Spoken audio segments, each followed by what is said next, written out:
One of the big reasons President Trump says that he's demanding the wall is the amount of drugs that are coming across the border. Every week, 300 of our citizens are killed by heroin alone, 90% of which floods across from our southern border.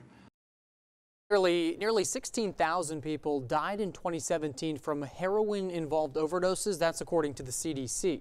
The State Department estimates that at least 90% of America's heroin comes from Mexico, but most of that enters the U.S. through legal ports of entry. And the TBI says their investigations indicate most of the heroin in Tennessee is coming from Mexico. In just a few hours, hundreds of thousands of federal workers face the threat of missing their first paycheck. Yeah, for some people, one paycheck might not sound like a big deal, but as Daniel Sexton shows us, a lot is at stake here. The weight of the shutdown comes down hard on United Way of Greater Knoxville. It funds 119 programs with 56 different agencies, some of which get help from the government. They see every paycheck as a real person.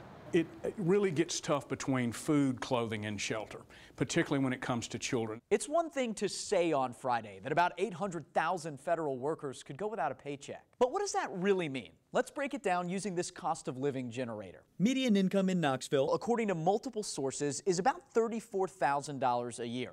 That puts about $2,400 a month in your pocket, which is pretty good, but here come the bills. Utilities, rent, food, health care. Now you have about $500. Keep in mind, you haven't made a car payment, haven't paid taxes, haven't sent your kids to school or bought them any clothes. Now take away one of your 2 monthly paychecks. You're about $750 in the hole. For someone who hasn't saved, one missed paycheck means debt. This is real life stuff. This is how many people in our region, in this community, live, and we are hopeful that this government shutdown won't impact folks further, where a lot of this, unfortunately, would be played out in reality.